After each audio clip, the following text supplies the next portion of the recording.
हरे कृष्णा। आप सभी भक्तों का हार्दिक स्वागत है हमारे इस विशेष सत्र में। इस कक्षा में हम लोग अपनी जो मूल अध्ययन की जो पद्धति है भगवत गीता की, उससे थोड़ा सा अलग हटके हमने बीच में दो ये कक्षाएं, विशेष कक्षाएं अ, इस गीता की खोज नामक शीर्षक पर आधारित की हैं। और ये हमारी दूसरी कक्षा है। इस कक्षाओं में विशेष रूप से हम भगवत गीता के जो मूल संदेश है, उसकी जो बड़ी तस्वीर है, उस पर हम अपना दृष्टिपात कर रहे हैं, उस पर दृष्टि डाल रहे हैं। उसको पूरा एक जैसे हम अभी अ, कई बार हम चीज़ों को बहुत नज़दीक जाकर देखते हैं और समझने का प्रयास करते हैं, और कई बार हम चीज़ों से थोड़ा-सा दूर जाकर, थोड़ा दूर से उनको अवलोकन करने का प्रयास करते हैं। और दोनों ही दृष्टिकोणों में हम उस वस्तु के बारे में अलग-अलग बातें सीखते हैं। जब हम बहुत नज़दीक जाते हैं, विवेचना करते हैं किसी चीज़ की, तो हम उसकी गहराई में जाते हैं। लेकिन जब हम थोड़ा दूर से देखते हैं, तो हम उस पूरी वस्तु की बड़ी तस्वीर, जिसमें जो उस वस्तु में, उस तस्वीर में जो अलग-अलग अंग हैं, अलग-अलग भाग हैं, वो आपस में कैसे जुड़े हुए हैं, और उसका एक बड़ा रूप और उसका एक विस्तृत रूप हम देखकर उसको समझते हैं। तो दोनों ही शैलियों में, दोनों ही तरीकों में हमारी जो जानकारी है, हमारा जो ज्ञान है, वो बढ़ता है, और हम उस ज्ञान से अलग-अलग प्रकार के लाभ हम ले सकते हैं। तो उसी परिपाटी में, उसी अ दृष्टिकोण से हम भगवत गीता को भी अब थोड़ा-सा दूर हटके, थोड़ा पीछे हटके, 10 कदम, 15 कदम पीछे हटकर हम उस पूरी की पूरी पुस्तक के जो पूरा संदेश है, उसका जो दर्शन है, उस दर्शन में जो संदेशों में जो अलग-अलग बातें हैं, अलग-अलग जो शिक्षाएँ हैं, वो आपस में एक-दूसरे से कैसे जुड़ी हुई हैं, और ये दर्शन और आपस में उनका मेल-मिलाप देखकर, उनका जुड़ाव देखकर क्या अर्थ उसका निकल के आता है, अंततो गत्वा, उस पूरे अर्थ को हम समझने का प्रयास कर रहे हैं। और ये यात्रा जो है हमने पिछली कक्षा में आरंभ करी थी। इस अ, इस विषय पर हम केवल 2 ही कक्षाएँ करने वाले हैं। और पिछली कक्षा, यदि किसी ने, आपने अगर नहीं अटेंड कर पाए हैं, तो उसकी वीडियो रिकॉर्डिंग अवश्य मैं आपको कहूँगा कि अवश्य उसको सुनने का प्रयास करें और उसकी गहराई में जाने का प्रयास करें, जो हमने समझाया उस कक्षा में। तो आज की ये दूसरी कक्षा, इस थोड़ी-सी भूमिका से मैं आरंभ करता हूँ।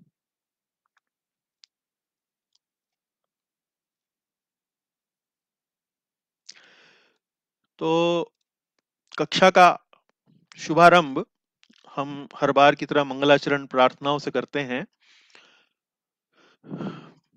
ओम अज्ञानतिमिरान्धस्य ज्ञानञ्जनशलाकया चक्षुरुन्मीलितं येन तस्मै श्रीगुरवे नमः।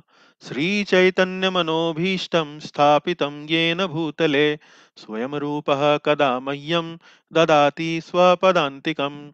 वन्देऽहं श्रीगुरो श्रीयुतपदकमलं श्रीगुरून् वैष्णवांश्च श्रीरूपं साग्रजातं सहगणरघुनाथान्वितं तं सजीवं साद्वैतं सावधूतं परिजनसहितं कृष्णचैतन्यदेवं श्रीराधाकृष्णपादान् सहगणललिता श्रीविशाखान्वितांश्च। हे कृष्ण करुणा सिंधो दीनबंधो जगत्पते गोपेश गोपिका कांत राधा कांत नमोस्तुते। तप्त कांचन गौरांगी राधे वृंदावनेश्वरी वृषभानुसुते देवी प्रणमामि हरिप्रिये। वाञ्छाकल्पतरुभ्यश्च कृपा सिन्धुभ्य एव च पतितानां पावनेभ्यो वैष्णवेभ्यो नमो नमः। जय श्री कृष्ण चैतन्य प्रभु नित्यानंद श्री अद्वैत गदाधर श्रीवासादि गौर भक्त वृंद। हरे कृष्ण कृष्ण कृष्ण हरे हरे, हरे राम राम राम हरे हरे।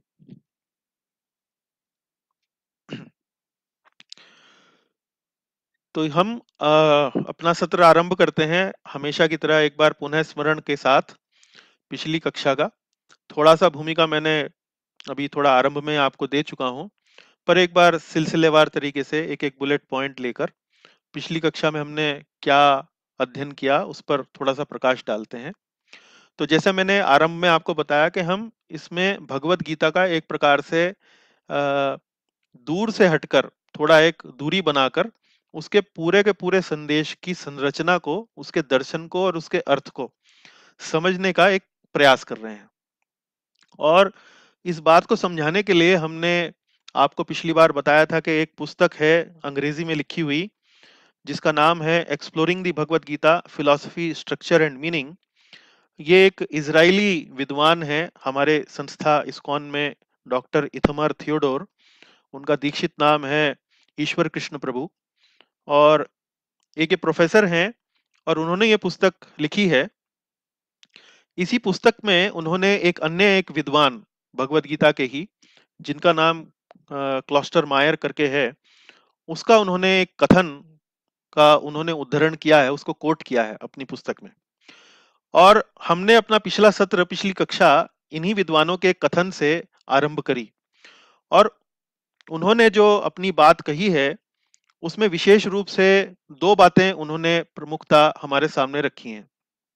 पहली बात तो उन्होंने ये रखी है कि भगवत गीता एक बड़ी अनुपम पुस्तक है और पूरी मानवता का आध्यात्मिकरण करने के लिए अपने आप में पर्याप्त है। लेकिन साथ ही साथ भगवत गीता की प्रशंसा करने के साथ ही साथ इन विद्वान जन ने ये भी बात रखी है कि इस पुस्तक को समझना इतना सरल नहीं है। ये थोड़ा कठिन पुस्तक है। इसके संदेश को पूर्ण रूप से समझ पाना इतना सरल नहीं है। और उन्होंने कहा है कि इसके संदेश को समझने के लिए हमें कुंजी की आवश्यकता है। कुंजी का मतलब क्या होता है? चाबी। जैसे किसी कमरे में जहां ताला लगा हुआ हो, उसके भीतर घुसना बड़ा कठिन हो जाता है, लेकिन हमें अगर उस ताले की कुंजी मिल जाए तो उस कमरे में हम जा सकते हैं, उसमें रह सकते हैं, उसका इस्तेमाल कर सकते हैं, उससे लाभ प्राप्त कर सकते हैं। तो इसी प्रकार से ये गीता का ये जो कमरा है, ये कठिन है, इसको खोलने के लिए कुंजी की आवश्यकता है।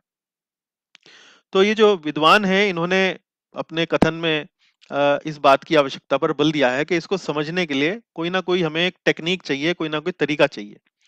तो ये जो पुस्तक है जिसकी मैं उल्लेख अभी कर रहा था, उसमें डॉक्टर इथमर थियोडोर ने, ईश्वर कृष्ण प्रभु जी ने हमें वो कुंजी देने का प्रयास किया है। और वो कुंजी क्या है? वो कुंजी है एक 3 मंजिल का घर, अ 3 स्टोरी हाउस। 3 फ्लोर्स हैं जिसके ऊपर, मल्टीपल स्टोरीज जिन्हें बोलते हैं। और उस घर में एक मंजिल दूसरी मंजिल से एक सीढ़ी से जुड़ी हुई है। एक सीढ़ी जाती है पूरे घर में, जिसमें आप पहली मंजिल से दूसरी मंजिल पे, दूसरी से तीसरी पर चढ़ के जा सकते हैं। अब यहाँ 3 मंजिल घर और ये जो सीढ़ियां हैं, ये इनका क्या अर्थ है? देखिए, यहाँ जो 3 मंजिल में जो ये जो घर है, उसमें जो हर एक मंजिल है, आ, उसका अर्थ है कि ये जो घर है, ये पूरा का पूरा ये जो घर है, ये वास्तव में भगवत गीता है।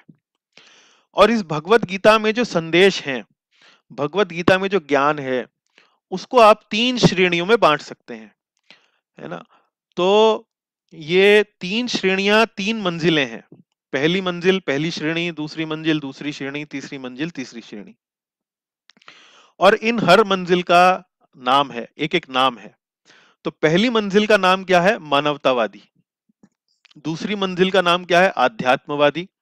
और तीसरी मंजिल का नाम क्या है? जीवन मुक्त। तो ये इन मंजिलों में ये जो 3 श्रेणी के जो ये ज्ञान है, ये वास्तव में 3 श्रेणी के जो लोग हैं, जो वास्तव में इस पूरे जगत में जिनका अस्तित्व है, उनको उनका रिप्रेजेंटेशन करती हैं। तो ये मानवतावादी जो पहली मंजिल है, जिसे जिसे हम ग्राउंड फ्लोर भी कई बार बोल देते हैं, तो ये जो ग्राउंड फ्लोर है, पहली मंजिल जो है, मानवतावादी जिन्हें बोला जाता है, इनका सोचने का एक नजरिया है, इनकी मानसिकता का एक नजरिया है। इसी प्रकार से जो दूसरी मंजिल है, आध्यात्मवादी, उनका भी एक नजरिया है जीवन को देखने का, सोचने का इत्यादि। और तीसरी जो मंजिल है, जीवन मुक्त, इनका भी एक नजरिया है। तो मानवतावादी मंजिल जो है, उन उन लोगों का देखने का नजरिया ये है कि जो इस भौतिक जगत में रहते हैं, और इस भौतिक जगत तक ही उनकी जो सोच है, उनकी जो समझ है, केवल यहीं तक सीमित है। और भौतिक जगत में रहने वाले लोगों की सोच क्या होती है?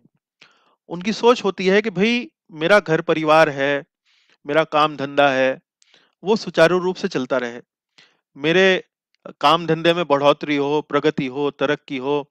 भौतिक रूप से, शारीरिक रूप से, स्वास्थ्य के दृष्टिकोण से, चरित्र के दृष्टिकोण से मैं हमेशा सुखी रहूं, संपन्न रहूं।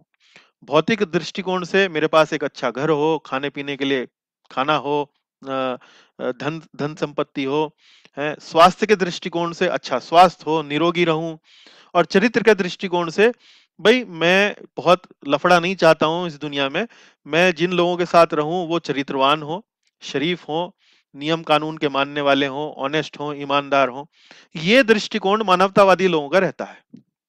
तो ये पहली मंजिल के लोग हैं। और भगवत गीता में कई श्लोक इस प्रकार के हैं जिन्हें आप इस दृष्टिकोण की श्रेणी में रख सकते हैं। फिर दूसरा दृष्टिकोण क्या है? दूसरा दृष्टिकोण है दूसरी मंजिल के लोगों वाला, ये है आध्यात्मवादी लोग। या आध्यात्मवादी लोग क्या हैं? ये लोग, अब पहले वाली मंजिल पर जो लोग रहते हैं उनसे इन लोगों का दृष्टिकोण अलग है। पहली वाली मंजिल पर जो लोग रहते हैं उनके लिए मूल मंत्र क्या है? सुख समृद्धि। हमारा जीवन जो है सुख से रहे, शुभ लाभ।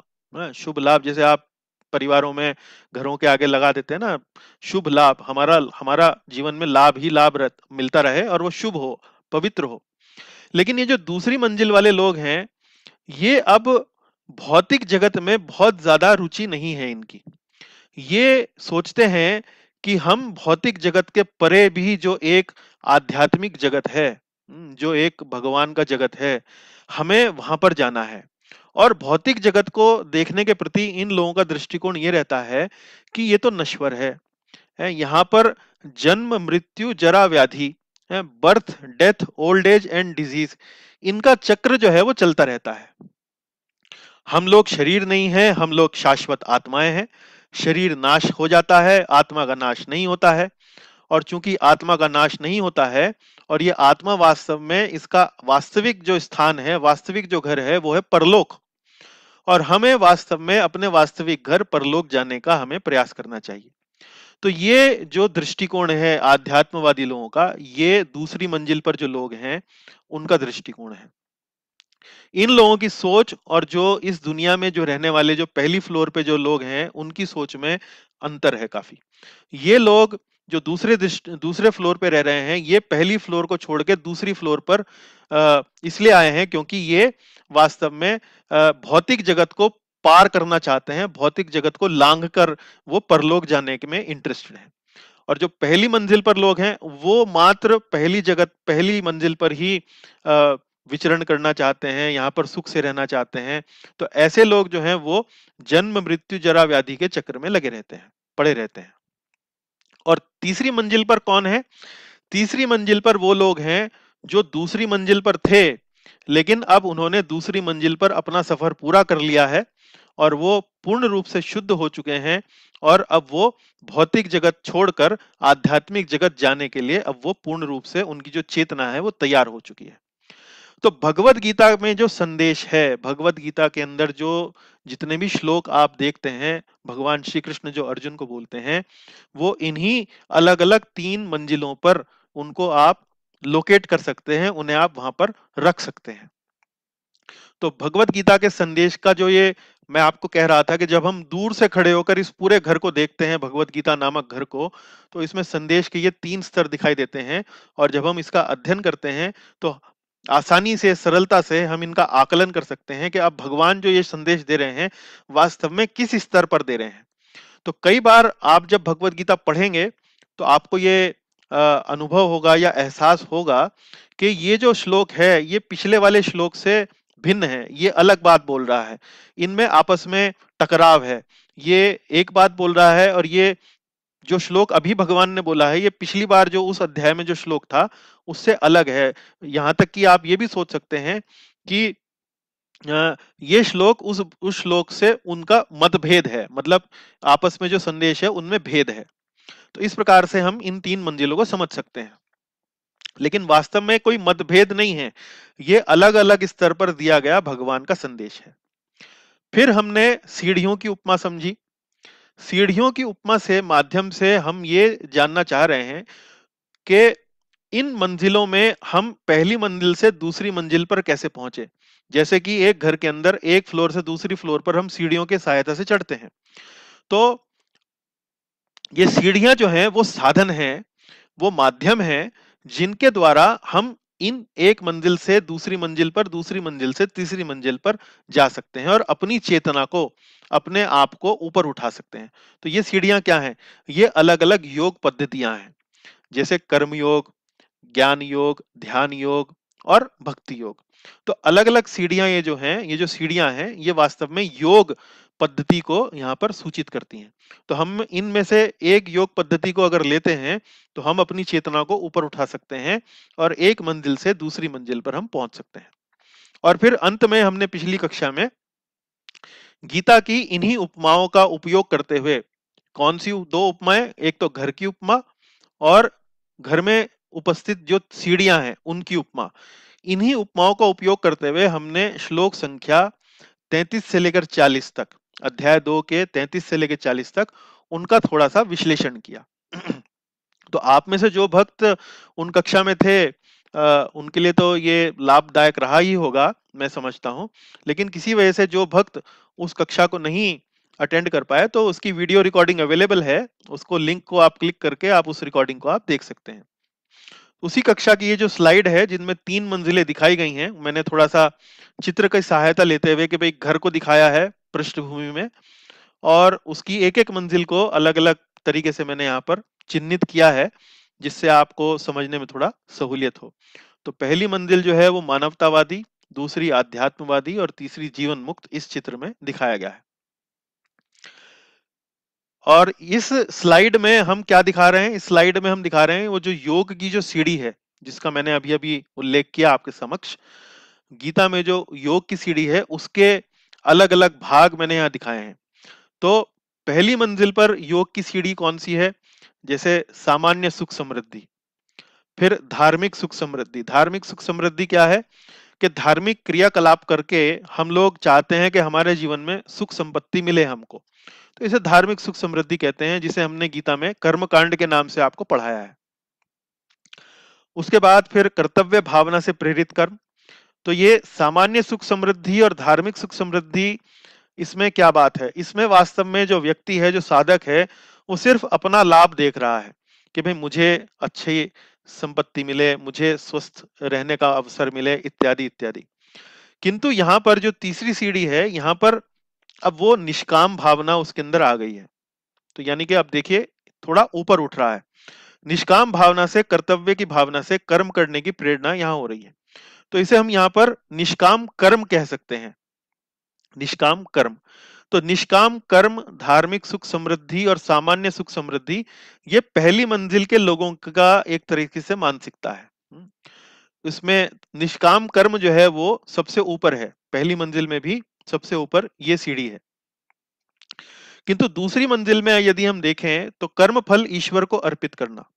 तो यहाँ पर पहली मंजिल में तो निष्काम कर्म है, लेकिन अब वो निष्काम कर्म जो है उसका जब फल मिलता है, तो ये जो साधक है उस फल को अब ईश्वर को अर्पित करना आरंभ कर देते हैं। तो इसी तरीके से चूंकि अब ईश्वर उनकी चेतना में आ गए हैं, ईश्वर को अर्पण करना अपना कर्म का फल उनकी चेतना में आ गया है, तो ये जो व्यक्ति हैं, ये जो साधक हैं, ये दूसरी मंजिल के रहने वाले कहे जाएंगे। और जब यही साधक अब निष्काम कर्म के साथ साथ अब वास्तव में वो कर्म भी अपना इस मानसिकता से कर रहे हैं कि जो भी कर्म करूं वो ईश्वर को ही अपना सब कुछ जानते हुए ईश्वर की सेवा के अंतर्गत ही उस कर्म को मैं करूं, तो वो अब थोड़ा सा अब ऊपर उठ चुके हैं।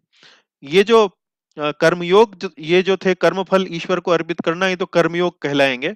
और यहाँ पर अपने कर्मों को योग में परिवर्तित करना, ये अब धीरे धीरे भक्ति योग की तरफ परिवर्तित होने का की ओर बढ़ रहा है।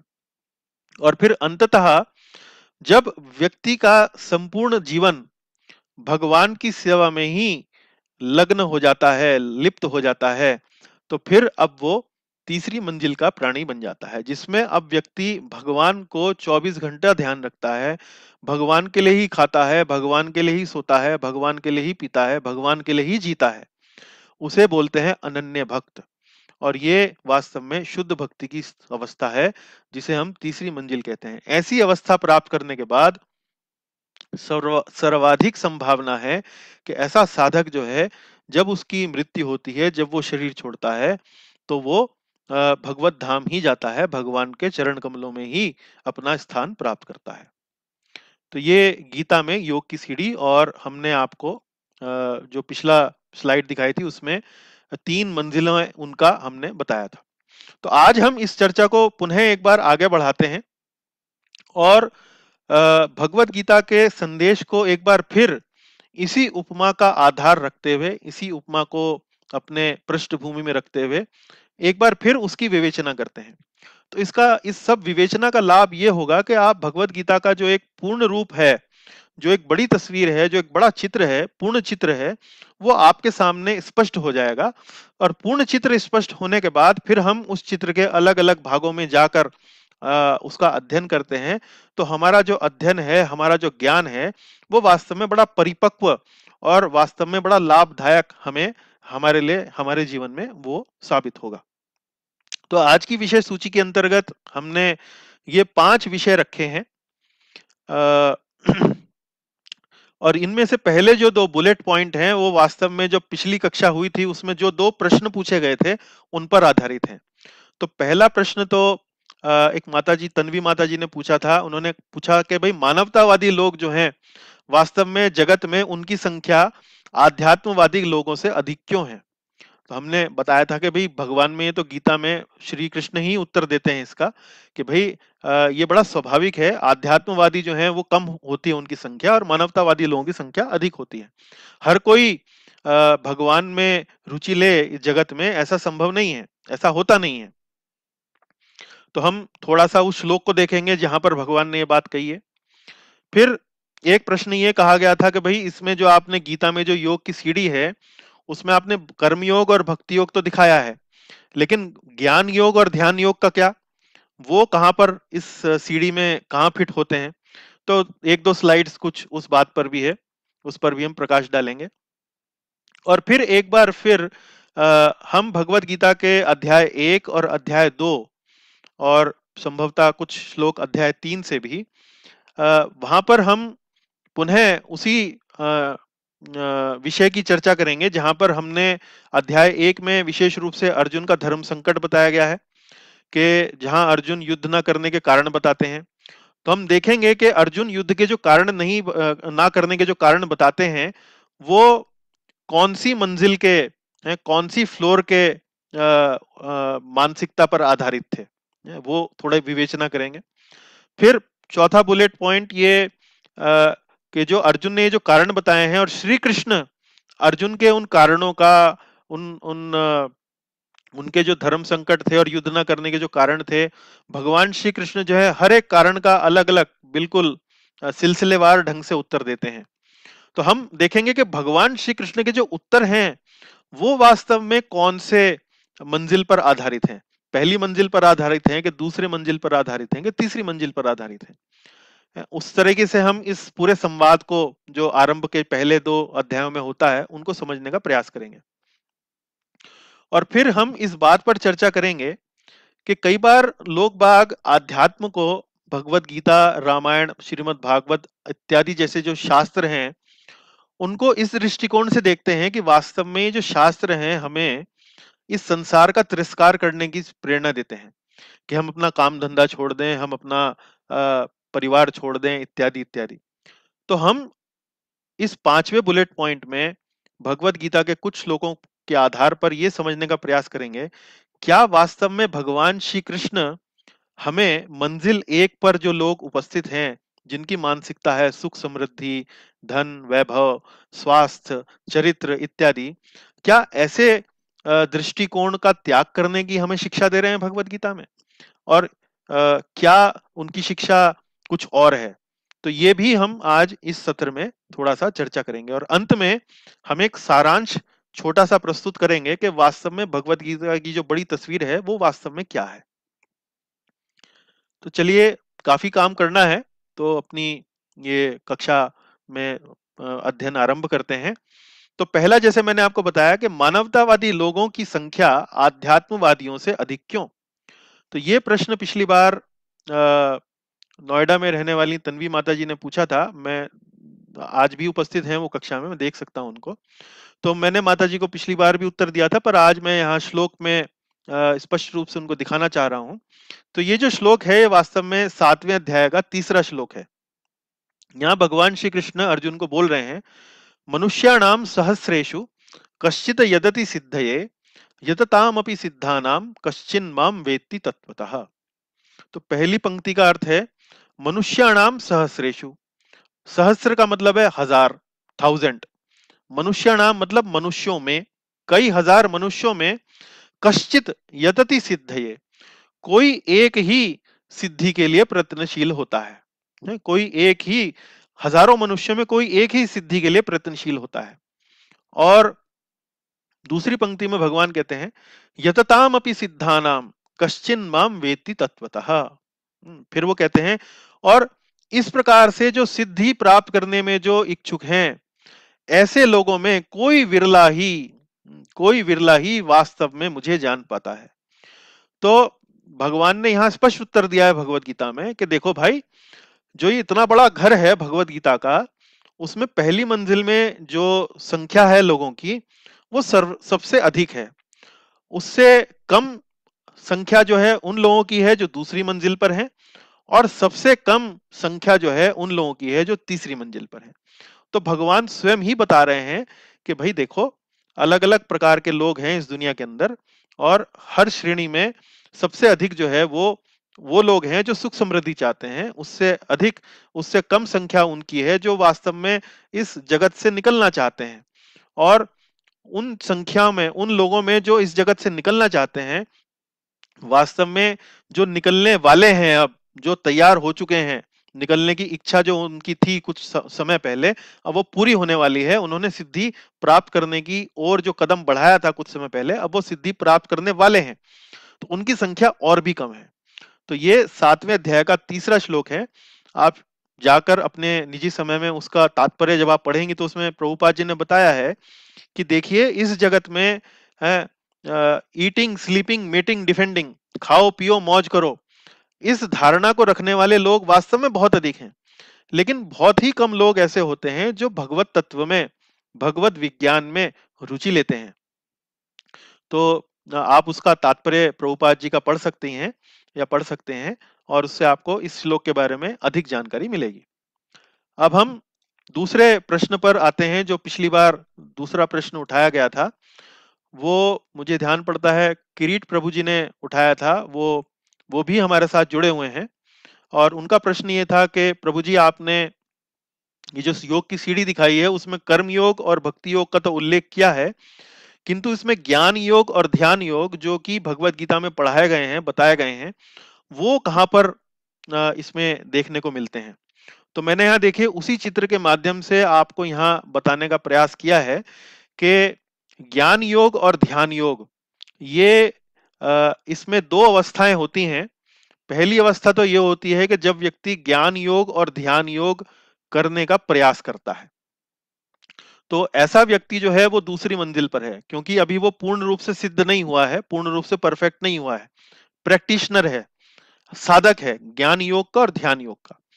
इसे आप कर्म योग की श्रेणी से थोड़ा सा ऊपर रख सकते हैं, क्योंकि ज्ञान योग और ध्यान योग को करने के लिए जो पहली सीढ़ी है वो कर्म योग ही है। कर्मयोग को करने के बाद, कर्मयोग का अभ्यास करने के बाद, एक लंबे समय तक कर्मयोग का अभ्यास करने के बाद व्यक्ति की जो चेतना है वो शुद्ध होने लगती है, इंद्रियों पर उसका नियंत्रण बनने लगता है, और ऐसा व्यक्ति अब ज्ञान योग और ध्यान योग करने के योग्य हो जाता है। तो ज्ञान योग और ध्यान योग वास्तव में कर्म योग से ऊपर, और भक्ति योग का जो व्यक्ति है उसके समान स्तर पर आप उसको यहाँ पर रख सकते हैं।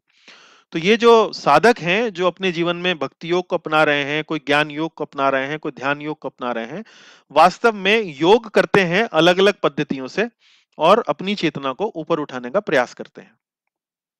और अंततः भक्ति योगी, ज्ञान योगी और ध्यान योगी तीनों ही श्रेणी के लोग तीसरी मंजिल तक पहुंच सकते हैं। लेकिन तीसरी मंजिल पर पहुंचने के बाद उन्हें जो भगवत तत्व का जो उनको जो अनुभूति होती है वो अलग-अलग स्तरों पे होती है। और यही बात मैं अब आपको अगली स्लाइड पर बताने का प्रयास कर रहा हूं। तो इस स्लाइड में मैंने ज्ञान योगी के बारे में थोड़ा सा जानकारी देने का प्रयास किया है। तो जैसा मैंने अभी थोड़ी देर पहले बताया, ज्ञान योगी और ध्यान योगी दोनों ही जो साधक हैं, उनकी जो प्रारंभिक अवस्था है उसमें कर्मयोग साधन होता है। और ये बात हमें कहां से पता लगती है? अध्याय 6 यदि आप खोलें और उसमें तीसरे श्लोक पर अगर आप अपनी दृष्टि डालें, तो उसमें भगवान श्री कृष्ण यहां बोलते हैं कि आरुरुक्षोर मुनोर योगम कर्म कारणम उच्यते योगारूढ़स्य तस्यैव शमहे कारणम उच्यते। तो भगवान यहाँ बोल रहे हैं कि जो प्रारंभिक अवस्था होती है उसमें कर्म ही साधन बनता है। कर्म साधन मतलब बनता है, मतलब कर्म योग ही साधन होता है। कर्म योग मतलब व्यक्ति जो है अपना घर परिवार नहीं छोड़ता है, समाज में ही रहता है, लेकिन अपने कर्तव्यों का निष्काम भाव से पालन करता है। धीरे धीरे उसकी चेतना शुद्ध होती है और चेतना शुद्ध होने के बाद अब कर्तव्य करने के लिए उसके ऊपर कोई धार्मिक कोई दबाव नहीं है। अब वो अपने कर्तव्य से निवृत्त हो सकता है और वास्तव में आध्यात्म की सीढ़ी में वो और आगे बढ़ सकता है। तो ऐसा व्यक्ति जो है वो भगवत गीता में भगवान बता रहे हैं कि वो ज्ञान योगी इस प्रकार से प्रारंभिक अवस्था में कर्मयोग करता है। और एडवांस अवस्था में वो क्या करता है? एडवांस अवस्था मतलब उच्च अवस्था में वो क्या करता है? वो उपनिषद जैसे वैदिक साहित्यों द्वारा भगवान के अव्यक्त रूप को समझने का प्रयास करता है। तो ये भक्ति योगी और भक्ति योगी और ज्ञान योगी के अंदर अंतर है। ज्ञान योगी जो है वो भगवान के साकार रूप में रुचि नहीं लेता है, वो भगवान के निराकार रूप में, अव्यक्त रूप में रुचि लेता है, जिसे हम ब्रह्म ज्योति के नाम से जानते हैं। और उसका जो मेन साधन जो होता है वो होता है उपनिषद जैसे वैदिक साहित्यों को पढ़ना और उसमें इस बात पर मनन करना कि ब्रह्म क्या होता है, ब्रह्म की कैरेक्टरिस्टिक क्या होती हैं, इत्यादि इत्यादि। इस प्रकार से वो आ, मानसिक चिंतन द्वारा है भगवान के अव्यक्त रूप को समझने का प्रयास करता है। तो ये उसकी साधना का प्रमुख अंग होता है। और जैसा मैंने आपको बताया, ज्ञान योगी जो है भगवान के निर्विशेष रूप पर, जिसे हम ब्रह्म ज्योति कहते हैं, उस पर ध्यान करने का प्रयास करते हैं। तो भगवत गीता में इसका उल्लेख कहाँ है? भगवत गीता में इसका उल्लेख है 12वें अध्याय के 5वें श्लोक में, जहां भगवान बताते हैं कि देखिए, ऐसे भी लोग होते हैं, ऐसे भी आध्यात्मवादी होते हैं जो निर्विशेष पर ध्यान लगाते हैं, जो निर्गुण अवस्था पर भगवान की उस पर ध्यान लगाते हैं। और इनका जो ध्येय होता है वो निराकार ब्रह्म की प्राप्ति। तो ये भी मुक्त अवस्था है, जीवन मुक्त अवस्था है, जिसमें जिसको प्राप्त करने के बाद जन्म नहीं होता है, लेकिन ये अपूर्ण कहलाती है। अपूर्ण इसलिए कहलाती है क्योंकि ये जो व्यक्ति है ये भौतिक जगत से तो मुक्त हो चुका है और आध्यात्मिक जगत की बाउंड्री के पास पहुंच गया है। बाउंड्री मतलब उसकी सतह के पास पहुंच गया है, जहां पर निराकार ब्रह्म ज्योति देखने को मिलती है। तो ये ज्ञान योगी जो है वो वास्तव में उसका एक प्रकार से आध्यात्मिक जो उसकी यात्रा है वो इस प्रकार से चलती है। अब हम ध्यान योगी के बारे में बता रहे हैं। ध्यान योगी जो है वो भी प्रारंभिक अवस्था में कर्मयोग करता है, जैसा कि 6वें अध्याय का 3रा श्लोक है। लेकिन ध्यान योगी की जो मुख्य साधना है वो क्या है? मन पर नियंत्रण करना। हमारे साथ इस कार्यक्रम में देखिए मेरठ से भारतीय योग संस्थान, जो कि अष्टांग योग की जो पद्धतियां हैं, आसन और प्राणायाम, उसके भी कई साधक यहाँ पर जय भगवान जी हैं जैसे और रविंद्र प्रभु जी हैं, वो जुड़े हुए हैं। मैं भी कई बार उनके अष्टांग योग के जो आसन प्राणायाम के जो सुबह कार्यक्रम होते हैं, कई कई बार मैं उनमें बीच बीच में जाता रहता हूँ। और अंततः वो अक्सर मैंने नोटिस किया है कि वो मन पर नियंत्रण करने के बारे में, अपने विचारों पर नियंत्रण करने के बारे में कोई ना कोई गतिविधि, कोई ना कोई क्रिया वो कराने का प्रयास करते हैं। तो ये ध्यान योग जो है वो अष्टांग योग इसको बोलते हैं। और अष्टांग योग में जो दो उसके अंग हैं उसमें आसन और प्राणायाम भी दो अंग होते हैं। लेकिन अष्टांग योगी का जो मुख्य ध्येय होता है वो है मन को वश में करना। वो मन को वश में क्यों करना चाहता है? क्योंकि जब वो मन को वश में कर सकता है तो वो अपने भीतर, अपनी चेतना के भीतर झांक सकता है। और अपनी चेतना के भीतर झांकने के बाद वो जब पूर्ण अवस्था में पहुंचता है तो वहां हृदय में परमात्मा के दर्शन कर सकता है। और ये बात हमें कहाँ पता लगती है? ये गीता के 6वें अध्याय के 29वें श्लोक में पता लगती है कि ध्यान योगी वास्तव में हृदय में स्थित जो परमात्मा है उन पर ध्यान करते हैं। तो ये ज्ञान योगी से एक सीढ़ी थोड़ा सा ऊपर होते हैं। और ये ना केवल इस बात को समझते हैं कि परमात्मा जो है वो ये सर्वव्यापी हैं, बल्कि परमात्मा जो है इस संसार के कण कण में, इस संसार के हर प्राणी के हृदय में विराजमान है। और इनका जो ध्येय होता है वो ब्रह्म अथवा परमात्मा की प्राप्ति। क्योंकि जब ये मुक्त अवस्था में पहुंचते हैं, यानी कि तीसरे फ्लोर पर जब वे पहुंचते हैं, तो या तो ये ब्रह्म ज्योति में लीन होते हैं, और अगर ये परमात्मा पर ध्यान करने में सफल हो पाते हैं, तो वास्तव में ये वैकुंठ जगत के जो लोग हैं, आध्यात्मिक जगत के जो लोग हैं वैकुंठ जगत में, वहां पर भी ये लोग अपना स्थान प्राप्त करते हैं। तो ये योग की सीढ़ी में ध्यान योग कहाँ है, ये वास्तव में उस प्रश्न का उत्तर है। पिछली बार समय कम था तो इतनी बात समझाना थोड़ा संभव नहीं था, तो इसलिए मैंने विशेष रूप से आज की कक्षा में इसको उठाया है। अब हम अपनी कक्षा में चलते हैं पहले और दूसरे अध्याय पर, गीता के पहले और दूसरे अध्याय पर। पहले अध्याय में अर्जुन का जो मुख्य विषय है, गीता का जो मुख्य विषय है वो है अर्जुन का जो धर्म संकट है उसको उजागर करना। और अर्जुन का धर्म संकट क्या है? धर्म का अर्थ होता है कर्तव्य, ड्यूटी। और कई बार दो जो कर्तव्य हैं उनमें द्वंद्व संभव है। जैसे आप जो इस कक्षा में आए हैं वो पिता भी हो सकते हैं और पुत्र भी हो सकते हैं। साथ ही साथ पिता का भी कर्तव्य अलग होता है, पुत्र का कर्तव्य भी होता है।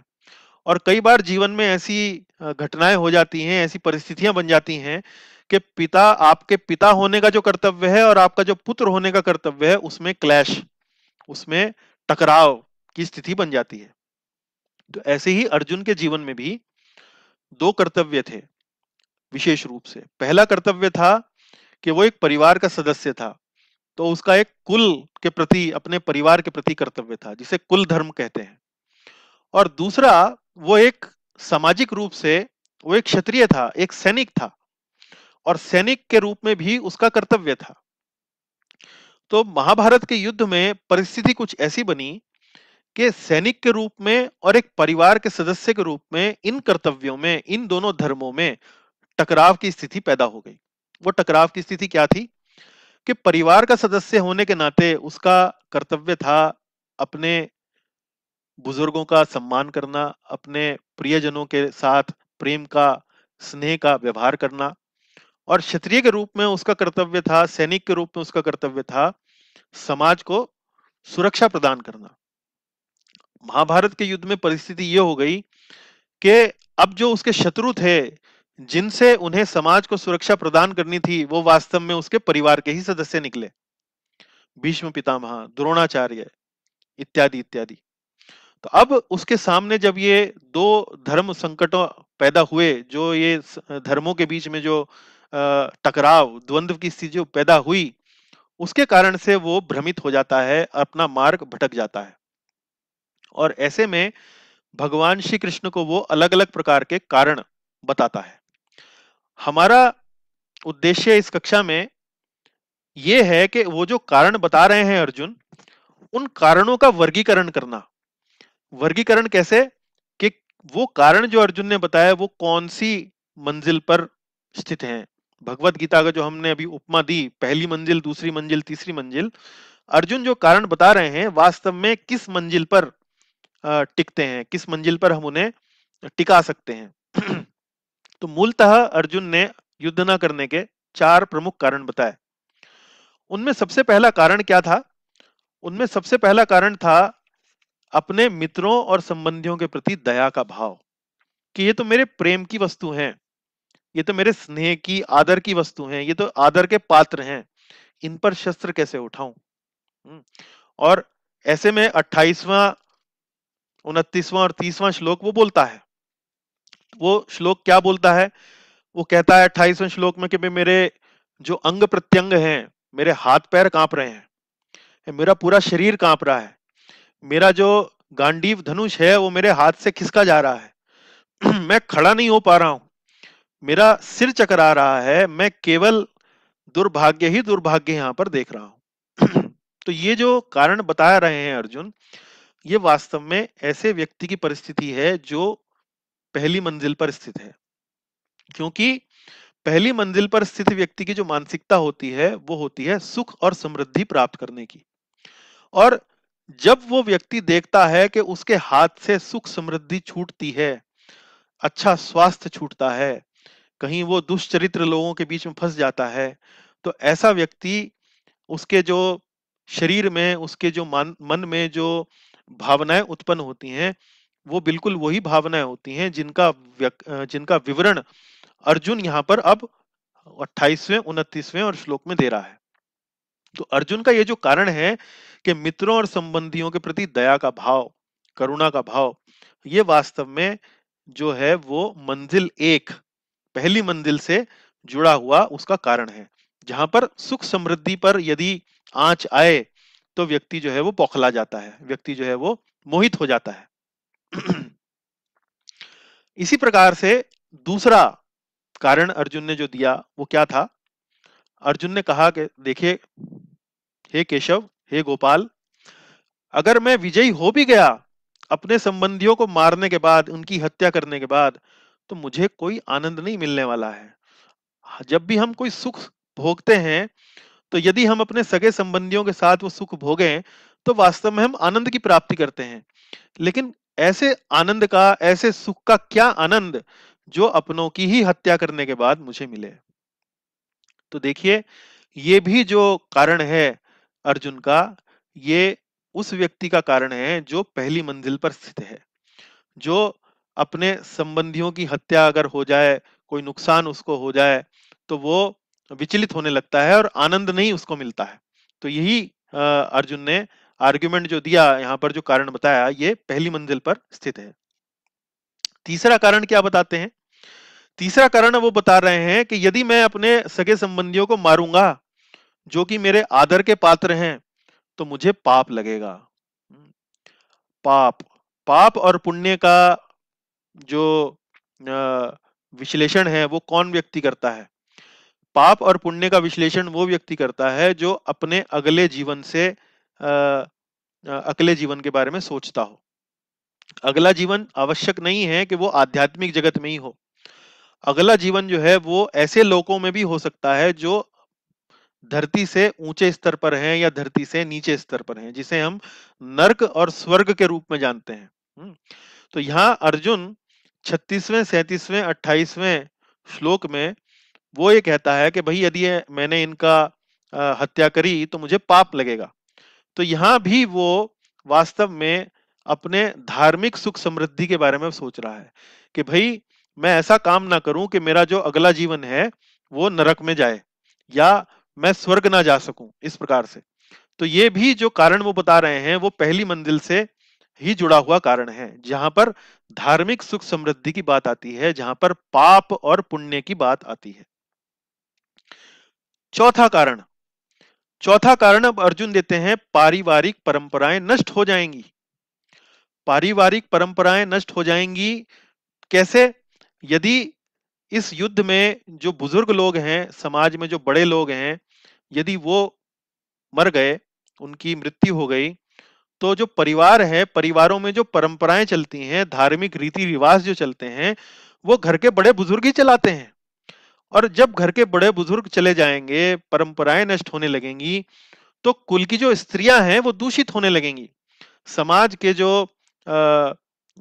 व्यभिचारी जो लोग हैं वो कुल की स्त्रियां जो हैं उनका उनका फायदा उठाएंगे, उनका लाभ उठाएंगे। और ऐसी स्त्रियां जब दूषित हो जाएंगी तो उनसे जो संतानें उत्पन्न होंगी वो वर्ण संकर होंगी, मतलब वो बड़ी कोई मर्यादित संतानें नहीं होंगी। क्योंकि जब उन संतानों की उत्पत्ति का जो प्रोसेस है वो जब अधर्म पर आधारित होगा तो उन संतानों की जो चेतना होगी वो अधार्मिक होगी। तो जब वर्ण संकर अधार्मिक संतानें जब इस जगत में उत्पन्न होंगी तो वास्तव में समाज का नाश होगा, समाज में व्यभिचार बढ़ेगा और इस प्रकार से बड़े बुजुर्गों को, पूर्वजों को पिंड दान करने की जो प्रक्रिया है वो समाप्त हो जाएगी। तो इस प्रकार से यहाँ जो अर्जुन है अब वो क्या कारण बता रहे हैं, अब वो बता तो पहली मंजिल से जुड़ा भाई कारण है लेकिन धार्मिक सुख समृद्धि की बात कर रहे हैं। क्यों? क्योंकि यहाँ पर पिंड दान की बात हो रही है, कुल की परंपराओं के नष्ट होने की बात हो रही है, रीति रिवाजों की नष्ट होने की बात हो रही है। रीति रिवाज ये क्या है? जो घरों में, परिवारों में जो बड़े बुजुर्ग जो हैं वो रीति रिवाजों का पालन करवाते हैं कि भाई अब फलाना अनुष्ठान होता है, दूसरे प्रकार का अनुष्ठान होता है, इस प्रकार से इस अलग अलग प्रकार के संस्कार होते हैं घरों में, तो उनकी बात कर रहे हैं। तो अर्जुन चौथा कारण बता रहे हैं, पारिवारिक परंपराएं नष्ट हो जाएंगी। अब भगवान श्री कृष्ण अर्जुन के इन सभी कारणों का उत्तर देते हैं। तो हमने अपनी पहले की कक्षाओं में सारी की सारी बातें एक बार पढ़ी हैं, लेकिन इस कक्षा में उन बातों को पुनः दोहराने के पीछे कारण क्या है कि हम ये समझें कि भगवान श्री कृष्ण ने जो तर्क दिए, जो उत्तर दिए, वो अब कौन सी मंजिल पर आधारित है। देखिए भगवत गीता में पहला अध्याय जहां अर्जुन का धर्म संकट है, अर्जुन जो कारण देता है वो बड़ी अच्छी तरह से समझ में आ जाता है, अच्छी तरह से समझ में आता है, क्योंकि सारे के सारे जो कारण हैं वो पहली मंजिल पर ही आधारित हैं। और हम सब लोग स्वाभाविक रूप से किस मानसिकता के लोग हैं?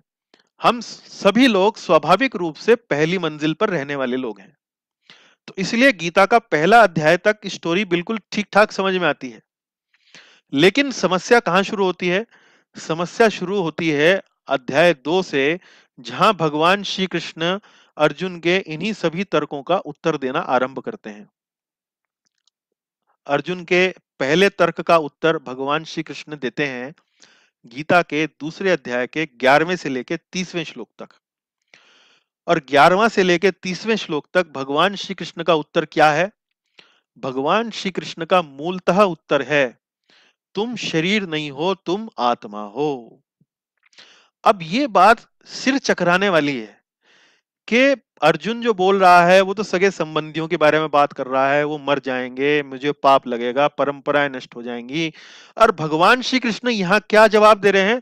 तुम शरीर नहीं हो, तुम आत्मा हो, आत्मा की मृत्यु नहीं होती है। अरे भैया, इस उत्तर का अर्जुन के जो कारण है युद्ध न करने के, उससे क्या लेना देना? उससे क्या लेना देना? तो ये देखिए, जब आप भगवत गीता के इस 3 मंजिला मकान की उपमा को यदि आप समझें तो आप भगवान श्री कृष्ण के उत्तर को वास्तविक रूप से सही प्रकार से समझ पाएंगे।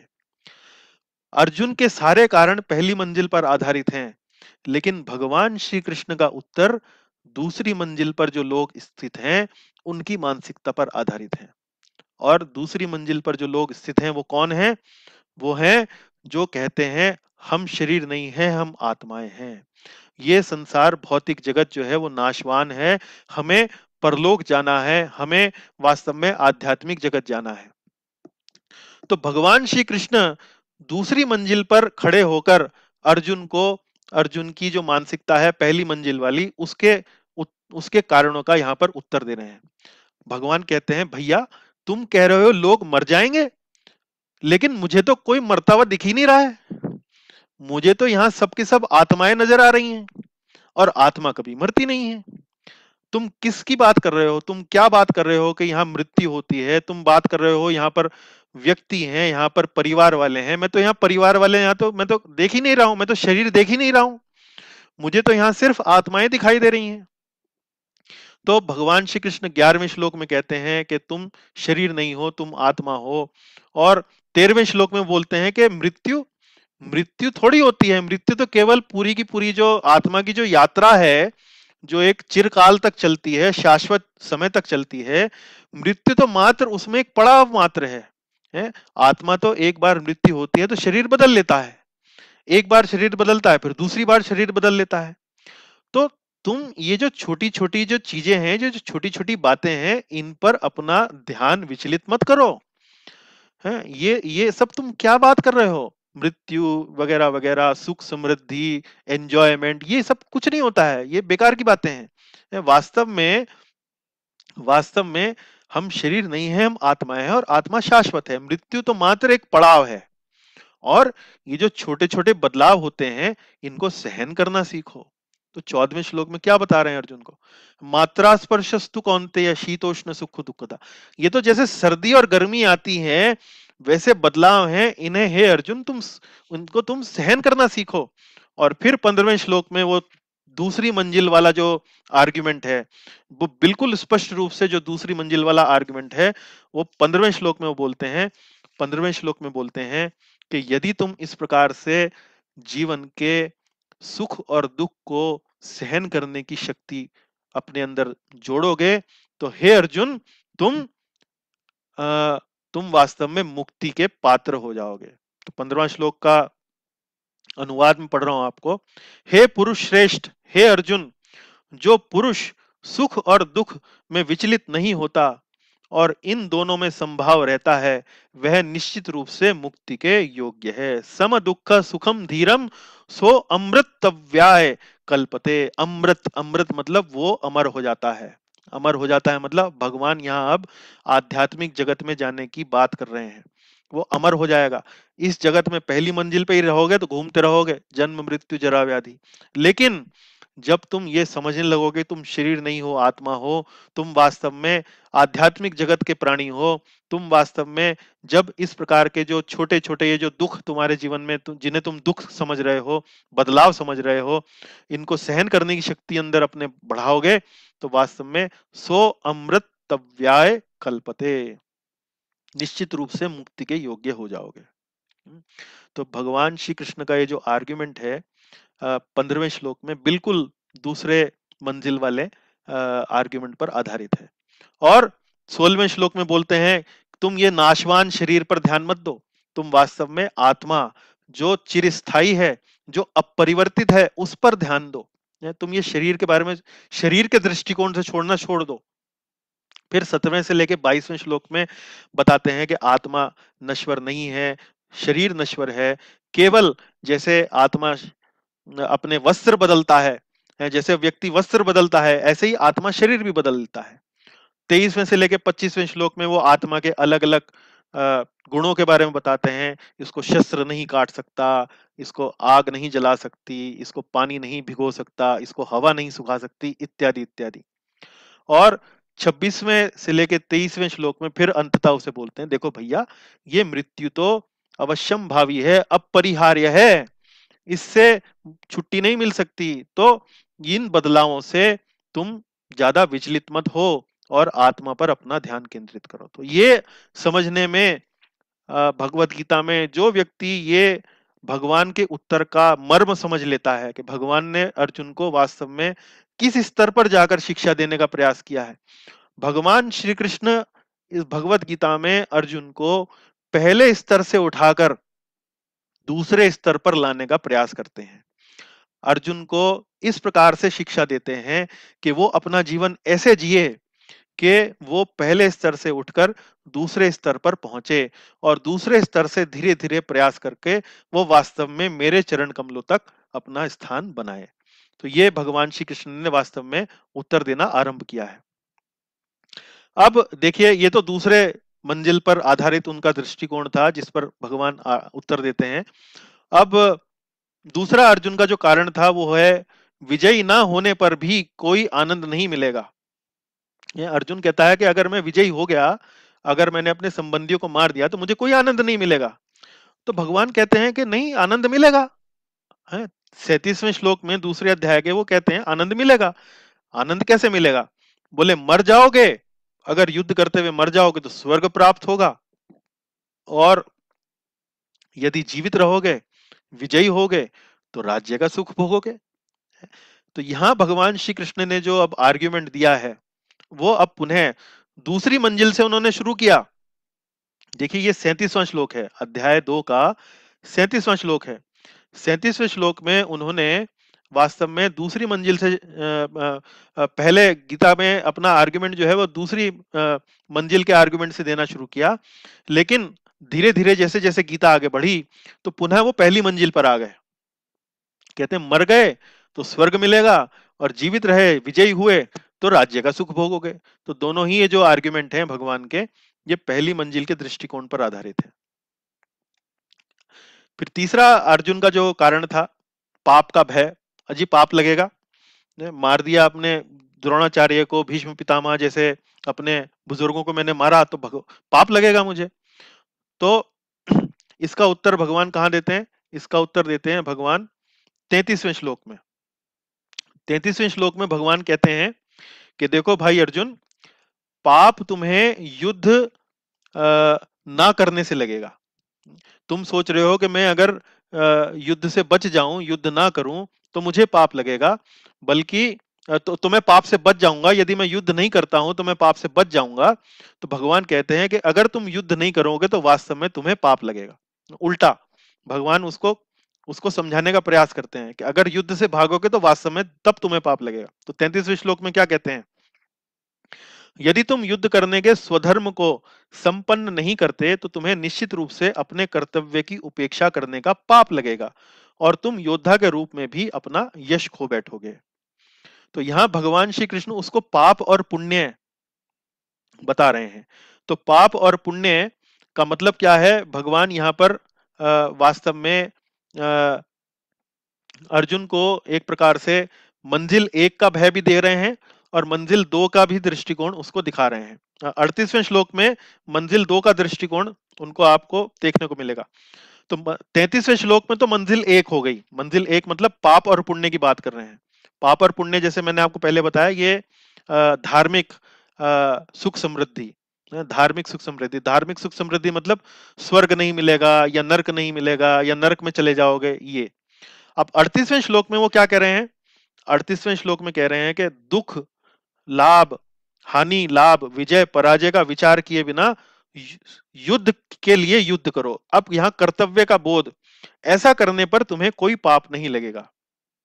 तो यहां भगवान श्री कृष्ण उसको अब दूसरे मंजिल का दृष्टिकोण लगभग लगभग वही दे रहे हैं, जिसमें समता की बात आती है, जिसमें कि समान दृष्टिकोण रखना है ना, हानि लाभ में भी समान दृष्टिकोण रखना। जैसे कि भगवान ने अभी 14वें श्लोक में बताया था कि सुख, सर्दी, गर्मी, सुख, दुख, इन सब से ऊपर उठकर वास्तव में तुम सहन करना सीखो। तो यहाँ पर भी वही समानता की बात कर रहे हैं। तो यहाँ भी पहली मंजिल और दूसरी मंजिल के दृष्टिकोण पर आधारित होकर वो अर्जुन को समझाने का प्रयास करते हैं। और अब अंतिम कारण जो है, पारिवारिक परंपराएं नष्ट हो जाएंगी। तो इसका उत्तर वो 45वें 46वें श्लोक में देते हैं। तो पारिवारिक परंपराओं के बारे में जब अर्जुन बोल रहे हैं तो वास्तव में वो कर्मकांडी परंपराओं के बारे में बात करते हैं अध्याय 1 में। और भगवान श्री कृष्ण यहाँ 45वें 46वें श्लोक में बताते हैं कि देखो भाई, वेदों में बहुत सारी बातें लिखी हैं, लेकिन वेदों में इतनी सारी बातें लिखने के बावजूद भी वेद जो हैं उनका एक परम संदेश है, जिसका एक परम उद्देश्य है, आंतरिक तात्पर्य है। जो व्यक्ति ये छोटी छोटी परंपराओं वाली कर्मकांडी बातों के चक्कर में पड़ा रहता है, तो वो वेदों का जो परम लक्ष्य है उसको भूल जाता है। तो वास्तव में ये छोटी मोटी परंपराओं के बारे में मत सोचो।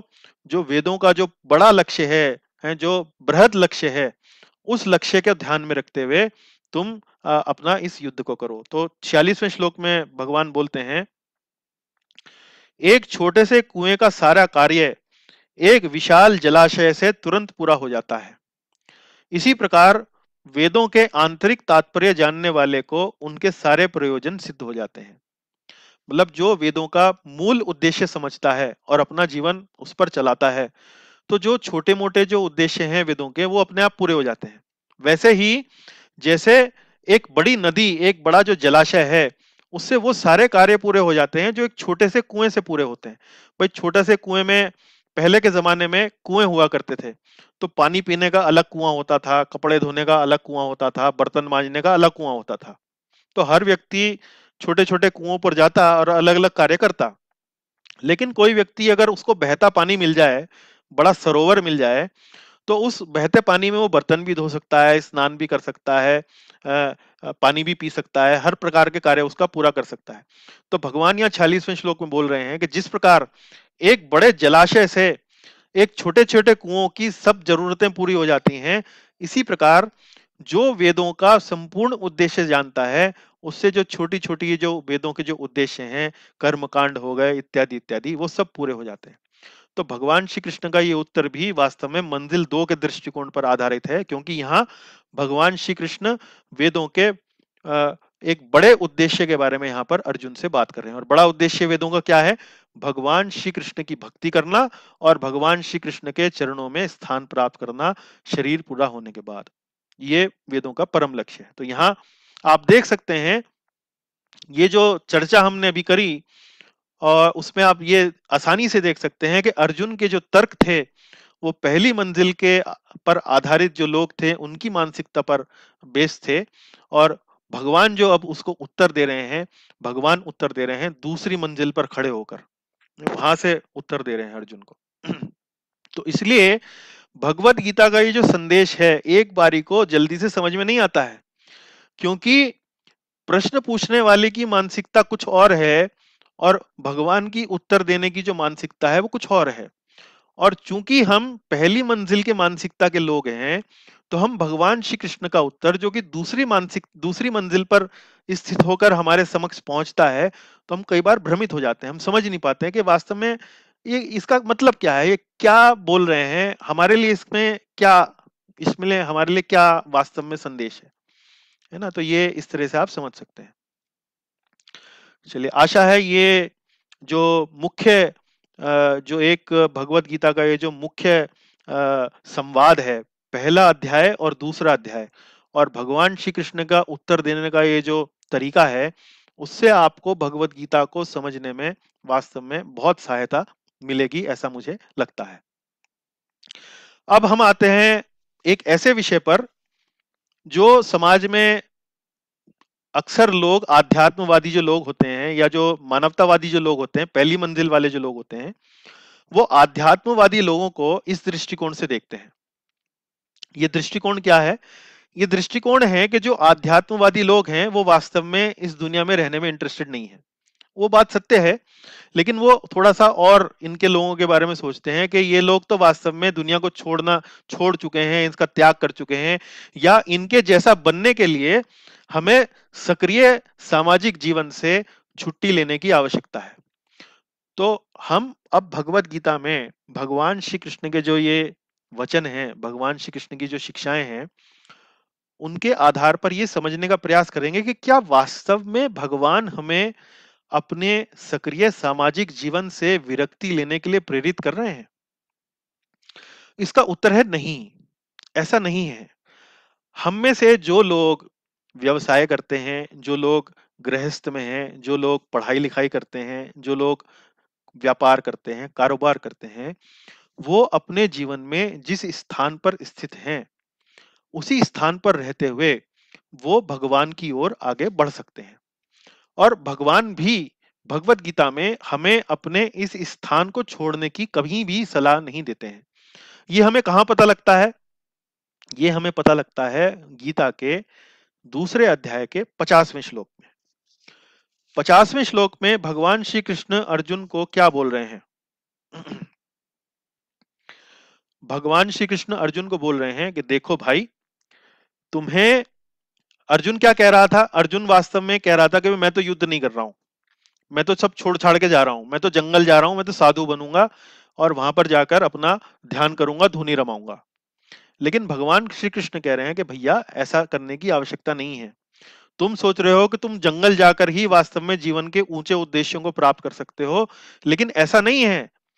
तुम अपने जीवन में जिस स्थिति में हो, क्षत्रिय स्थिति में हो, क्षत्रिय धर्म का पालन कर रहे हो, वैश्य धर्म का पालन कर रहे हो, गृहस्थ आश्रम का पालन कर रहे हो, इस स्थिति में रहते हुए भी तुम ऊंचे से ऊंचे स्थान को प्राप्त कर सकते हो।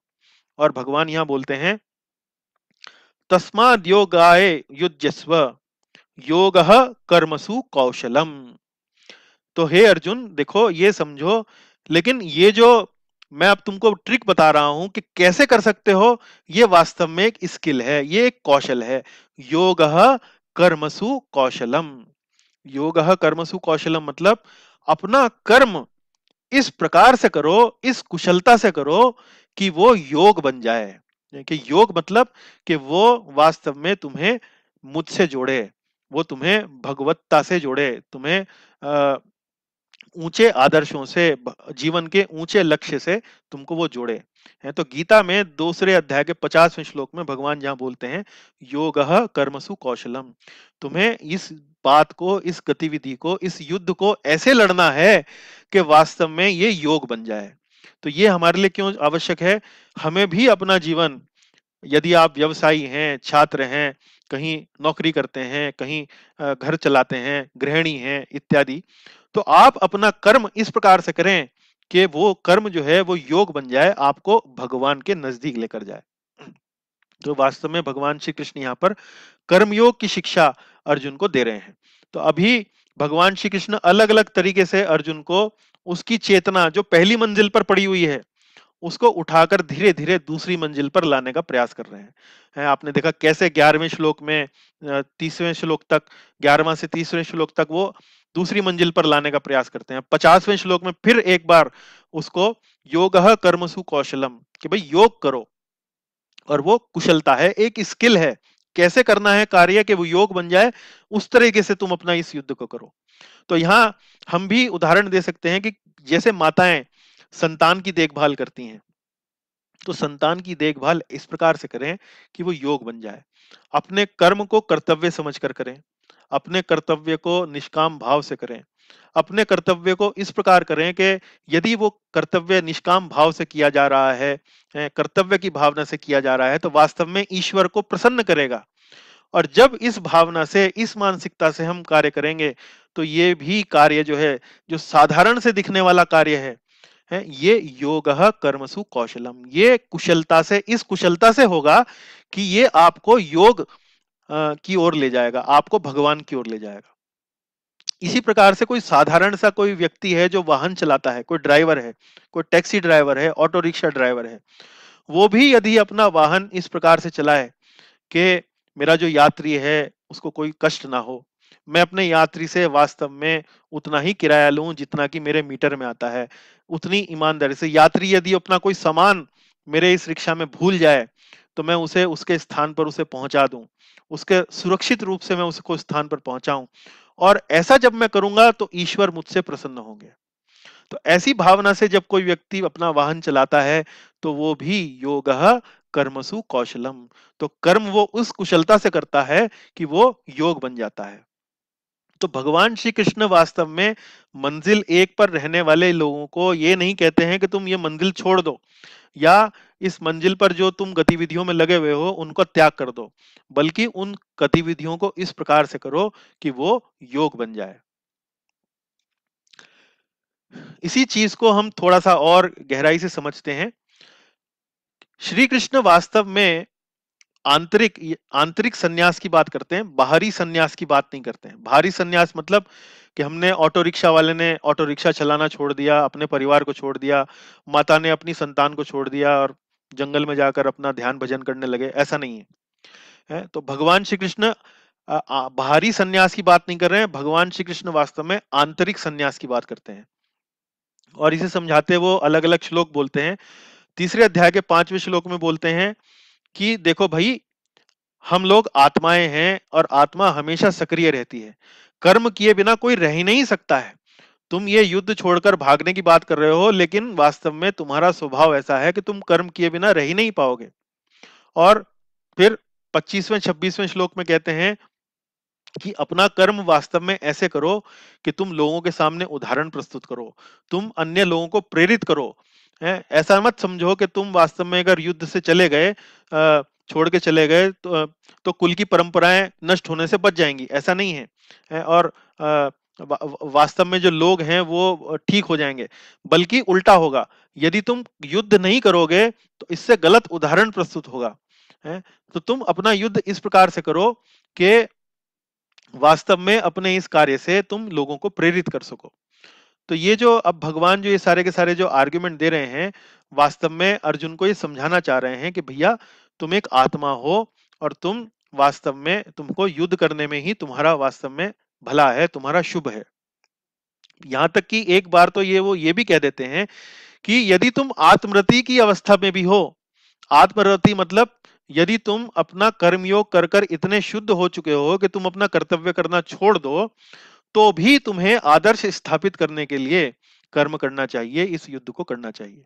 तो हर प्रकार से भगवान जो है वो युद्ध करने से, यानी कि अपने कर्तव्यों का निर्वाह करने से अर्जुन को मना नहीं करते हैं, बल्कि ये कहते हैं कि यदि तुम कर्तव्य का निर्वाह करोगे और ईश्वर की तुष्टि के लिए करोगे, उनकी संतुष्टि के लिए करोगे, तो वास्तव में यही कार्य जो तुम्हारा है वो योग बन जाएगा।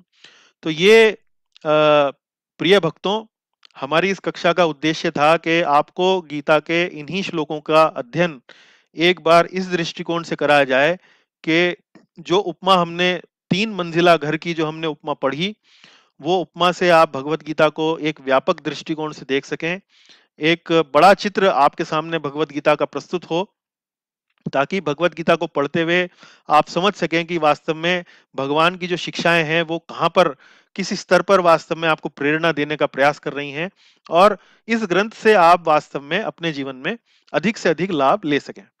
तो सारांश में ये बताया जाएगा कि गीता में जो शिक्षाएं हैं वो बहुस्तरीय हैं, अलग अलग स्तर पर हैं। कोई शिक्षा निचले स्तर पर है तो कोई शिक्षा उच्च स्तर पर है, लेकिन ये सारी शिक्षाएं जो हैं वास्तव में एक दूसरे से जुड़ी हुई हैं, अलग नहीं है, अलग थलग नहीं है। ये नहीं है कि भगवान ने अलग अलग चीजें अलग अलग तरीके से अलग अलग बार बताई हैं, नहीं, हर शिक्षा का एक स्तर है। और सभी शिक्षाओं का उद्देश्य हमारी चेतना को ऊपर उठाना है। अगर वो एक स्तर पर है तो उसको, अगर वो पहली मंजिल पर है, पहली मंजिल में पहली सीढ़ी पर है, तो उसे पहली सीढ़ी से दूसरी सीढ़ी पर लाना है, दूसरी से तीसरी पर लाना है, तीसरी से चौथी पर लाना है। तो ये उन शिक्षाओं के उद्देश्य है। इसमें हमने मृगारी एक शिकारी था, उसकी एक कथा आती है, ये बात समझाने के लिए कि एक चेतना को अलग अलग स्तर पर कैसे लिया जाए। तो मृगारी जो एक शिकारी था वो वास्तव में शिकार एक विशेष प्रकार से करता था। वो जितने भी जानवरों को मारता था उन्हें अधमरा छोड़ देता था, ताकि वो तड़पें और उनकी तड़प देखकर वो आनंद उठाए, इस प्रकार से वो मारता था। तो एक बार नारद मुनि वहां उस वन से गुजरे और उसने देखा कि ऐसे ऐसे जो पशु हैं वो तड़प रहे हैं। उन्होंने ध्यान करने का प्रयास किया कि भाई ऐसा कौन लोग है, कौन व्यक्ति है जो इन्हें अधमरा छोड़ रहा है। तो जब नारद मुनि आगे गए तो उन्होंने देखा कि ये मृगारी है, और मृगारी से जब उसकी वार्तालाप होती है नारद मुनि की, तो नारद मुनि उससे कहते हैं कि भैया इन्हें आधा मत मारो, इन्हें वास्तव में पूरा मारा करो, क्योंकि जब तुम इन्हें पूरा मारोगे तो इन्हें कष्ट कम होगा, और इन्हें कष्ट कम होगा तो तुम्हें पाप कम लगेगा। तो मृगारी उनसे पूछता है कि जी ये पाप और पुण्य क्या होता है। तो नारद मुनि बताते हैं कि भैया देखो, पाप और पुण्य से तुम्हारा अगला जन्म डिसाइड होता है, और यदि तुम पुण्य करते हो तो अच्छा जन्म मिलता है, और पाप करते हो तो नरक में जाते हो। यहाँ तक कि तुम ये पशुओं को मार रहे हो, तो जिस प्रकार हत्या तुम इनकी कर रहे हो उसी प्रकार ये पशु अगले जन्म में तुम्हारी हत्या करने वाले हैं। तो मृगारी को ये बात समझ में आती है, लेकिन बात समझने वाली बात यह है कि नारद मुनि जैसा संत कह रहा है कि जानवरों को मारो तो पूरा मारो। हालांकि नारद मुनि जैसा संत समझता है कि मारना जो है वो एक पापमय कार्य है, लेकिन यहाँ नारद मुनि जो हैं वो एक शिकारी की चेतना को ऊपर उठाना चाह रहे हैं। वो बड़ा पाप कर रहा है और नारद मुनि उससे प्रेरणा दे रहे हैं कि भैया थोड़ा कम करो, अपना पाप थोड़ा कम करो, चेतना को ऊपर उठा रहे हैं।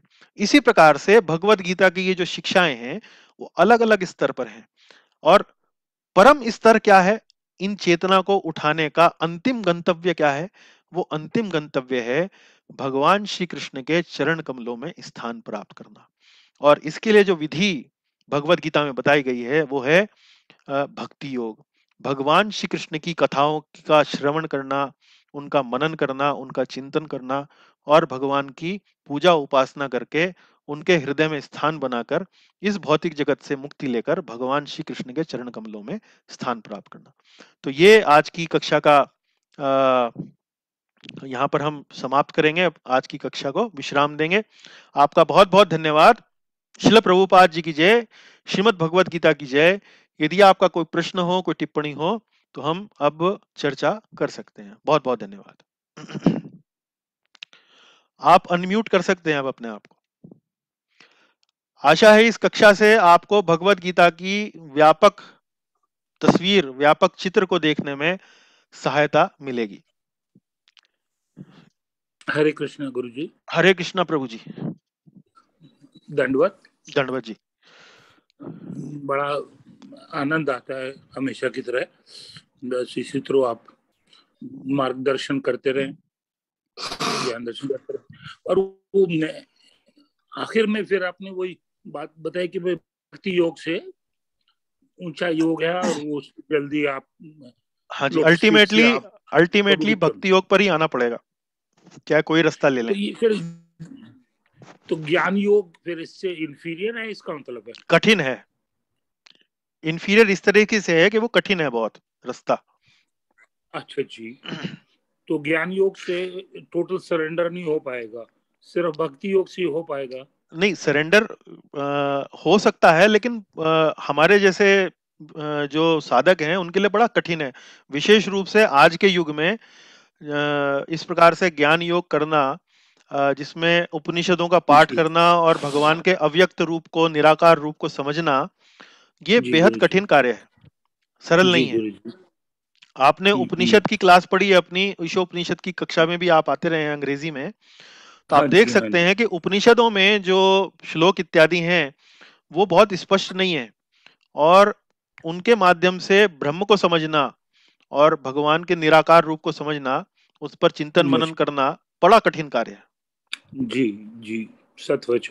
हाँ जी। और ज्ञान योग को करने के लिए और ध्यान योग को करने के लिए चेतना का एक स्तर पर शुद्ध होना आवश्यक है। हर कोई नहीं कर सकता, पहली मंजिल वाला तो कर ही नहीं सकता, उसको कर्मयोग करना पड़ेगा। कर्मयोग करके सबसे पहले उसे दूसरी मंजिल में कर्मयोग तक आना पड़ेगा, और कर्मयोग का निरंतर अभ्यास करके अपनी चेतना को शुद्ध करना पड़ेगा। तब कहीं जाकर वो सक्रिय सामाजिक जीवन से विरक्ति ले सकता है और पूर्ण रूप से उपनिषदों के अध्ययन में अपने आप को लीन कर सकता है। तब कहीं जाकर वो वास्तव में ज्ञान योग आरंभ कर सकता है। जी गुरु जी। तो आप देखिए, ज्ञान योग बहुत कठिन है। हाँ, आप ये देखिए कि भाई आपको यदि ज्ञान योग करना है तो उसके लिए आपको अपनी मेडिकल प्रैक्टिस छोड़नी पड़ेगी, अपना परिवार छोड़ना पड़ेगा, और तब कहीं जाकर, और मतलब चेतना को उस स्तर पर शुद्ध करना पड़ेगा, तब कहीं जाकर आप ज्ञान योग के लिए क्वालिफाई होंगे। जी गुरु जी। और उसके बाद भी रास्ता जो है बड़ा कष्टदायक है। तो भक्ति योग में छोड़ने की जरूरत नहीं है? भक्ति योग में छोड़ने की जरूरत नहीं है। आप भगवान श्री कृष्ण की कथाओं का श्रवण करें, उनका ध्यान करें, उनका उपासना करें, उनके नामों का जप करें, और यदि आप कुशल किसी गुरु के निर्देशन में यदि ये गतिविधियां करते हैं तो आपकी चेतना में शुद्धता जो है वो शनय शनय धीरे धीरे बढ़ेगी, और आप धीरे धीरे भगवत, जिसे कहते हैं ना, कृष्ण भावना अमृत का स्वाद जो है आप लेने लगेंगे। कृष्ण भावना भावित आप धीरे धीरे होने लगेंगे, और आप भगवान के भगवत धाम की ओर, अपना प्रगति की ओर अपने कदम बढ़ाने लगेंगे। जी जी। तो वही मतलब तीनों स्टेप अपनाने हैं, सिमरन, सेवा, सत्संग। बिल्कुल, वही। ठीक है जी। थैंक यू गुरु जी। धन्यवाद प्रभु जी, धन्यवाद। मंजू माता जी ने हाथ खड़ा किया, आप माता जी प्रश्न पूछना चाहती हैं? हरे कृष्णा प्रभु जी। हाँ माता जी। प्रभु जी बहुत सुंदर लगा। मैं इससे मुझे ये मैं एहसास हुआ है कि मैं जहाँ हूँ मुझे वहां से भागना नहीं है, नहीं छोड़ना नहीं है कुछ भी। वहीं पर मेरा योग भगवान से हो सकता है, मेरी चेतना में ऊपर हो सकती है कि अगर मैं भगवान के अनन्य भक्ति, अनन्य कहना चाहिए, या मुझे साधना मैं भगवान से साधना भक्ति करूं। और प्रभु जी पहली मंजिल पर रहते हुए जीवन के कई पड़ाव जी लिए मैंने। दूसरी मंजिल की अमीरी का एहसास ही नहीं था मुझे। लेकिन अब दूसरी मंजिल की खुशबू मिल गई है। हाँ जी, तीसरी का नक्शा तैयार होने की हाँ मतलब तैयारी है। दूसरी पर चलेंगे तो तीसरी तक पहुंच ही जाएंगे, कभी ना कभी सीढ़ी हाँ सीढ़ी पर धीरे धीरे चलेंगे तो तीसरी तक पहुंच ही जाएंगे। और बिल्कुल। और जब भगवान हमारी सिंसियरिटी देखते हैं तो आवश्यक नहीं, भगवान के लिए दूसरी पहली का कोई मतलब नहीं हो तो खींच लेते हैं उठा के। हाँ प्रभु जी, मैं 2 लाइन और कहना चाहूंगी जी कि अब जीवन का जब ये 4 पंक्तियां हैं, जब जीवन का भरोसा समाप्त हो गया था, मैं हाँ जी हॉस्पिटल में थी 18 दिन, जी पता नहीं मैं वापस लौटूंगी या नहीं लौटूंगी। जी तो वो किस मंजिल की तरफ इशारा कर रहा है प्रभु जी? मैंने सब कुछ करीब से गुजरते देखा था, जी। लेकिन भाव साक्षी ही रहा था। एक भी पत्ता मेरा टूटा नहीं था, हम्म, शाख हिली नहीं थी, हम्म, स्थिति को सरकते देख रही थी, पर भाव साक्षी ही रहा था। मैंने देखा अंधेरों में सपनों को भटकते हुए, हम्म, कुछ संदेशा देते हुए, कुछ सिहरते हुए। अगले पल न जाने कैसी हवा चलेगी, न जाने किन सब शब्दों में बातें करेगी, पर ये आत्मबल की डोर मेरे कृष्णा की थी। हम्म। हाँ तो आप धीरे धीरे हरे प्रगति कर कृष्णा। रही हैं माता जी, और दूसरी मंजिल पर आप स्थित हैं, और अवश्य ही प्रगति कर कर आप तीसरी मंजिल पर अवश्य जल्दी से जल्दी आप पहुंचे। या देखिए, किसी व्यक्ति की चेतना कैसी है इसका सही, एकदम सही आकलन तो भगवान स्वयं कर सकते हैं। मैं तो मतलब स्वयं उस स्तर पर नहीं हूं तो कैसे किसी के बारे में टिप्पणी करूं। हरे पर पर थैंक यू। हाँ जी, पर मेरा तो मानना ये है कि अपना प्रयास लगातार करते रहें, बाकी भगवान के हाथ में है। जी थैंक यू प्रभु जी, थैंक यू। जी। हरे कृष्णा। हरे कृष्ण माता जी, धन्यवाद। चलिए, अन्य कोई टिप्पणी हो, कोई प्रश्न हो, कोई आपका विचार हो तो बताएं, नहीं तो हम कक्षा को समाप्त कर सकते हैं, विश्राम दे सकते हैं। अगर कोई और नहीं है तो मैं हरे कृष्णा पूछ सकता हूँ। हाँ हाँ, पूछिए प्रभु जी।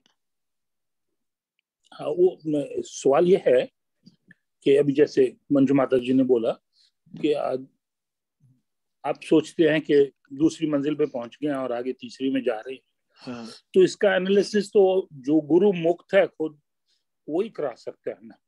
हाँ जी, जैसे आपने गुरु जी बोला या कि कम से भाई कम, अभी आप उस स्टेज पे नहीं हो, तो साधक इसका से मतलब जब तक गुरु खुद मुक्त नहीं है वो हाँ जी, दूसरे को मुक्ति नहीं दिला सकता। हाँ वो तो है। हम जो गुरु है वो स्वयं जब तक भाई देखिए ना, अब अगर आपके आपकी जेब में 1000 रुपए होंगे जब भी तो आप किसी को 200 रुपए दे सकते हैं। जी अगर किसी की जेब में 10 रुपए हैं तो वो बेचारा उनको 200 रुपए कैसे दे सकता ठीक है जी। है ना। जी गुरु जी, जी, थैंक यू गुरु जी, धन्यवाद। धन्यवाद। चलिए फिर आज की कक्षा को यहीं विश्राम देते हैं। आप सभी भक्तों का बहुत बहुत धन्यवाद। अगली कक्षा या तो 12वें अध्याय का आरंभ से होगी अथवा 11वें अध्याय की प्रश्नोत्तरी पर होगी, तो उसके लिए तैयार रहिएगा। बहुत बहुत धन्यवाद।